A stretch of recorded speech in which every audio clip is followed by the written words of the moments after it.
guys, welcome back to the channel. I'm Office Bloke Daz. I'm Office Bloke Mike. Here we are, just the two of us today. Yes. If Patreon's your thing, check out the link in the description below. Loads of stuff on there, starting for a bargain price of just... At £1.50 a month. Yeah, you get things like Sopranos, Curb Your Enthusiasm, Family Guy. Yeah, Family Guy's funny, man. It's proper funny. It's really good, And isn't we're it? at that stage of The Office now. I don't know what series we're on, but we're at that stage now where it's just stepped right up, sort of thing. Yeah, great characters. But even Sopranos, just watching Sopranos and Curb. It's really, really built, especially like Sopranos at the moment, really, because obviously that's carries on the story. Just coming It's towards the end of really sort of building up. we finished season 1. Or we're coming to the end of season 1. We're coming to the end of it, aren't we? Yeah, I think so. Yeah, but it's just get onto it if it's a thing you like. Yeah. Things that seem super dangerous but are surprisingly safe. Yeah. I just see at the bottom that it says aircraft turbulence. Someone said that, and I've been told many times, an aircraft's never gone down from turbulence, but I've seen people get hurt. I know, I've heard, but I've not seen it, but I've heard it where they can drop quite quick, can't they? I always sit with my seatbelt on. Yeah. Always. If I'm sat in my seat, put my seatbelt on, because I've seen people like literally bounce out the seat, hit the ceiling, and drop. Yeah, sort of thing. So it's one of them things I always do. But when I get turbulence in aircraft, I kind of like it. Yeah. It's kind of one of them things because I see the fear on everyone's face. It's just, sort of thing. You're sick, man. Honestly. Sick. But let's get into this here. Interesting. Things that seem dangerous, super dangerous, but are surprisingly safe. Let's get right into it. Number 8. Aircraft turbulence. Imagine you're on a plane, and suddenly it feels like you're riding a roller coaster made of clouds. Your drink starts doing a little dance on the tray table. Everyone around you is white-knuckling their armrests. But those scary bumps in the sky are about as dangerous as a hiccup. Modern planes are built like tanks with wings. The wings can bend almost 90 degrees without breaking. Those massive metal tubes are basically giant fidget toys. When you feel that drop that makes your stomach do backflips, the plane usually only moves about 40 feet. It's like falling off a diving board, except you're strapped in a comfy chair watching movies. No modern commercial plane has ever crashed just because of turbulence. The pilots up front are so unbothered they're probably discussing their lunch plans. They've got fancy weather radar that shows them where the bumpy spots are. It's like having a GPS for air potholes. The plane is tested to handle forces way stronger than any turbulence you'll ever experience. Those wings can take more beating than a punching bag at a boxing gym. Next time you hit some bumpy air, just remember, you're more likely to spill your drink than have any actual problems. Your plane is basically saying, "Is that all you've got?" to those air bumps. Number 7. That's what I'm saying. I just like the fear it puts in people who are not. Obviously, I'm a regular flyer. Yeah. Well, not so much anymore, but I used to be. So you kind of experience everything from lightning strikes to bouncing around. Well, you've been everywhere, haven't you? Yeah, but but I just love seeing the fear in other people's faces and Honestly, Yeah. I mean, some of it's probably a lot more severe than other times, isn't it? Yeah. You can. Yeah. I mean, I've been in it before, but from what I'm hearing, just fairly mild, really. Just a bit bumpy, so not too bad. Yeah, I was asleep on a plane, and like I said, a girl, she bounced out the chair next to me and just hit the ceiling and came down. I said it before. I wrote to the airline to find out how far we dropped. Yeah, because it must have been a distance, and they didn't get back to me. So it must have been quite far, But it was it's just they tend to know when it's coming up as well, don't they? Like I said, got all the radar, so they tend to say seatbelts on. Yeah, if they you haven't already move got different it heights, anyway. don't they? They go lower or higher, sort of thing. Yeah, to try and avoid it or whatever. Yeah. But it's like I say, it's just fun seeing people's faces who are not used to it. First time flyers. I bet, yeah. Elevator free falls. Modern elevators are basically impossible to crash. They don't run on just one cable like in the movies. These elevators have multiple steel cables, usually around 4 to 8 of them. Each single cable is strong enough to hold the entire elevator by itself. Even if some freak accident took out most of the cables, just one would keep you safe. These elevators have a governor, like a speed cop for elevators. If the elevator starts moving too fast, the governor triggers massive brake clamps. These clamps grab onto the guide rails in the shaft, like a giant metal hand. The force is so strong it can stop several tons of metal almost instantly. And just in case all of that fails, there's a giant spring system at the bottom. It's like a massive shock absorber that could catch a falling elevator and slow it down safely. Elevators are statistically one of the safest forms of transport ever invented. You're more likely to get hurt walking downstairs than riding in an elevator. So next time that little voice starts whispering about falling elevators, tell it to chill out. You're literally riding in a metal box that's safer than your own bathroom. Number 6. Maybe depending what country you're in and how old the lift is. Yeah, there's that. It's one of them things, I didn't know that about elevators. I knew there was like all safety mechanisms in them, but I didn't know it was one of the safest methods, sort of thing like that. But now, like I said before, when I get in an elevator, I always stand with my back to the door. Yeah. And face inside to the elevator. And the uncomfortness you give other people, they don't know where to look.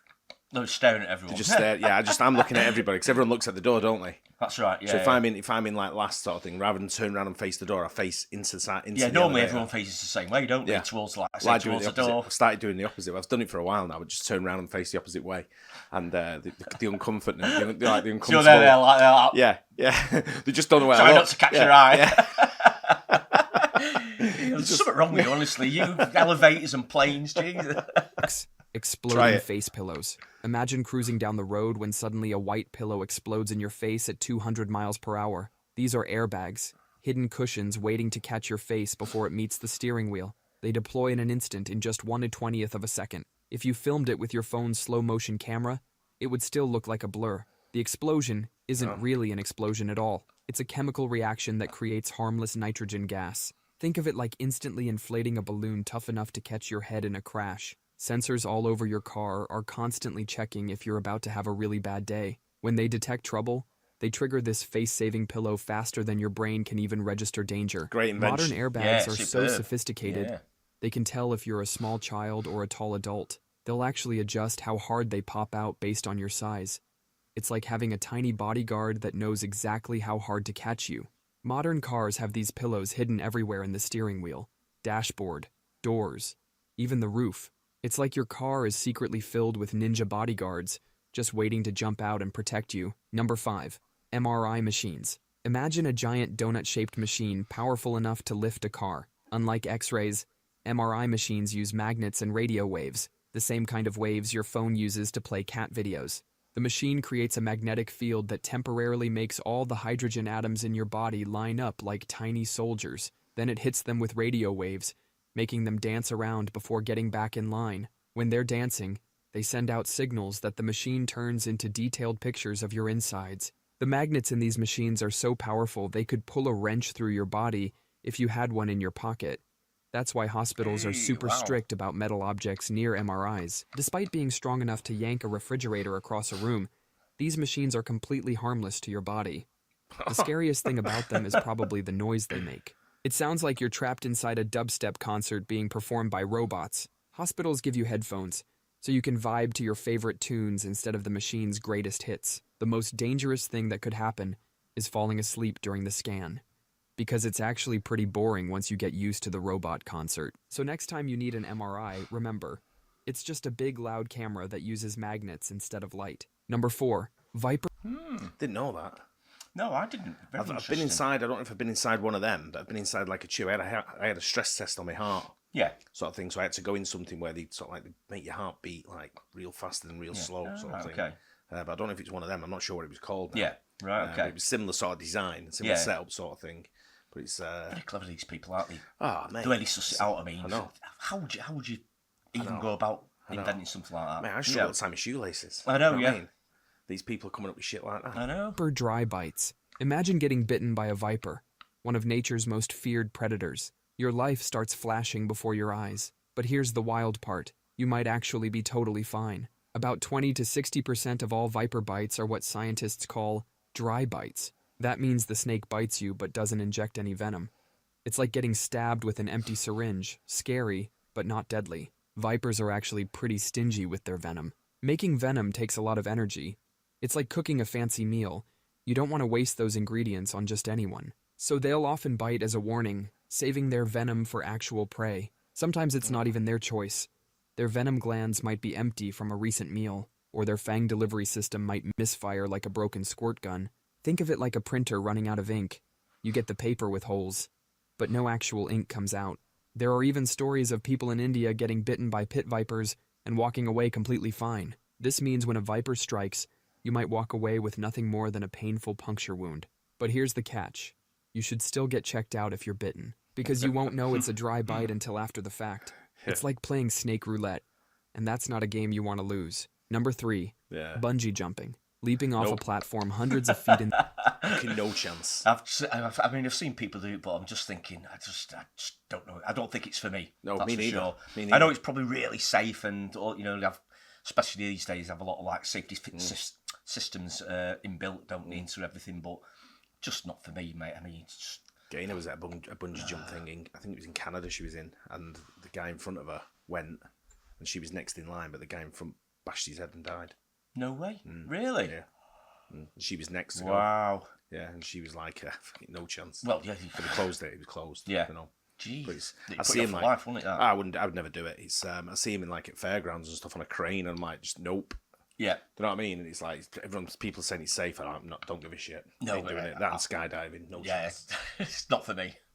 Even ballooning in the air, with nothing but a stretchy cord keeping you from becoming a human pancake. Only about 1 in 500,000 jumps results in any serious problems. Yeah. That's about the same odds as getting struck by lightning while eating a sandwich. The whole thing started on a tiny island called Vanuatu, where locals would jump off wooden towers with vines tied to their ankles. Modern bungee jumping is way more high-tech. Every piece of equipment gets checked more thoroughly than airport security checks your bags. The cords aren't just random rubber bands. They're specially designed to handle specific weights and heights, like having a personal calculator for your falling speed. They use multiple cords together, so even if one fails, you're still completely safe. The harness wraps around your whole body, not just your ankles. It's checked 3 times before every single jump. There's always a backup connection point. Jump masters weigh you precisely to pick the perfect cord. They check weather conditions. They calculate the exact bounce height you'll reach. A 96-year-old grandma once did it. Meanwhile, a guy from New Zealand did almost 1,000 jumps in one day. That's like jumping off a stack of 50 school buses, and they've never had any serious accidents. Most injuries actually come from people getting too excited after landing and tripping over their own feet. So technically, walking is more dangerous than the actual jump. So next time you see someone taking the plunge, remember, they're probably safer up there than you are watching from the ground. Number 2, face acid peels. Putting something called acid on your face sounds like a terrible idea, but it's actually safer than your morning coffee. These peels are like giving your face a reset button. The acid used is carefully controlled and more gentle than most face scrubs. It's like having a precise eraser for your skin problems. The acids they use aren't the scary kind from chemistry class. Some are actually made from sugarcane and fruit, the same stuff you might find in your kitchen. During the treatment, your skin turns white for a moment. It looks like something from a sci-fi movie. Just the acid doing its job, like a painter prepping a canvas. The whole process is super controlled by professionals. They measure everything down to the tiniest drop, more precise than baking a cake. Some of these acids are so gentle, people often fall asleep during the treatment, napping while acid is on their face. The results are amazing. Old damaged skin peels away like a snake shedding its skin. Underneath is fresh, new skin that looks years younger. But you need to get it done by a proper professional. No DIY experiments. Leave the chemistry to the experts. Number 1, zapped safe food. Imagine biting into a perfectly fresh strawberry in December. Well, there's a surprisingly safe method that makes this possible. It's called food irradiation. Think of it like a super-powered metal detector at the airport, but for your food. The food passes through a beam of energy that takes out all the bad stuff.